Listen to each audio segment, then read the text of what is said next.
Thank you, Chairwoman Maloney. I want to also thank you for holding this important hearing and for being such a strong champion for the LGBTQ plus community throughout your entire public life. I want to begin by reminding everyone here, especially my colleagues across the aisle, what this hearing is about. It's entitled The Rise of Anti-LGBTQ plus Extremism and Violence in the United States.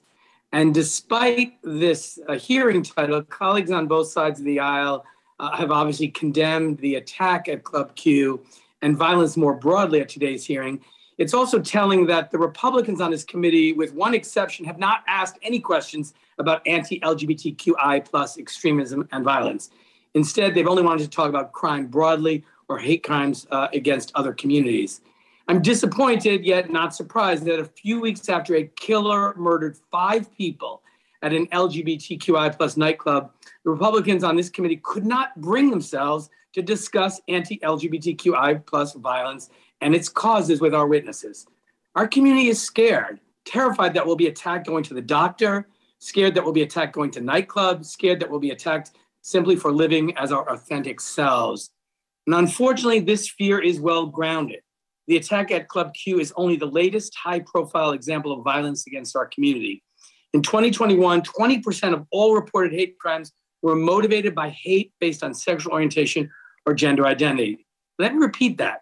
Despite the fact that LGBTQ plus people make up roughly 7% of the population, 20%, or more than 1 in 5 reported hate crimes last year were motivated by sexual orientation or gender identity bias. My colleagues want to talk about anything but this anti-LGBTQI violence and their rhetoric that is contributing to it. This violence is impacting both LGBTQI plus people and our families. I ask unanimous consent to enter into the record statement from the Equality Caucus Transgender Equality Task Force co-chairs, Representatives Jayapal, Wexton, and Newman, about the fear that they and their families are experiencing in the wake of anti-trans rhetoric and violence. Without objection. No one should have to fear violence because of who they are or who their family members are, but this violence is not happening in a vacuum. Politicians at all levels of government are targeting our communities, spreading misinformation, and looking to restrict our rights.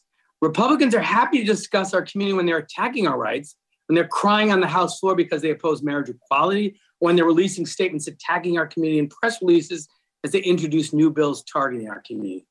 But when it comes to actually discussing the violence against our community and its causes, just a quick condemnation of what happened at Club Q and violence broadly and nothing more. In my view, this is shameful. And so I want to begin, Ms. Robinson, again, to thank all of the witnesses for being here today. Ms. Robinson, as we near the end of this hearing, is there anything that we've not covered yet relating to anti-LGBTQ plus extremism and violence that you would like to share for the record? We can do something about this.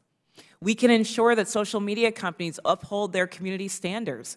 We can pass the Equality Act to ensure that LGBTQ plus people actually don't have legalized discrimination happening to them in more than half of the states. We can, as a community, step up and say that we wholeheartedly, no matter what our party affiliation is, repudiate and rebuke these horrendous attacks on our people. There is work to be done, and especially on this 10-year mark of Sandy Hook, we can do something to end this epidemic of gun violence. We have to and we must. Thank you. And Mr. Wolf, thank you so much for being here and for sharing your story. What message do you have to politicians who are championing bills to limit the rights of the LGBTQI plus community? Thank you. I'm grateful to be here. And my message is simple: words have consequences.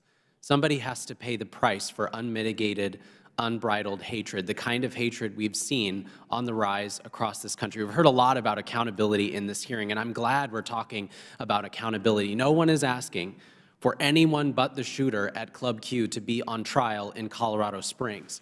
But what we are saying is that people should be accountable for the things that come out of their mouths. And when you're willing to traffic in cheap shots and bigotry against a marginalized community that's already seeing hate against it on the rise, it's already seeing violence rising across the country, when you're willing to traffic in those things to score political points, you have to be accountable for what happens next. You have to hold yourself accountable for the impacts of your words.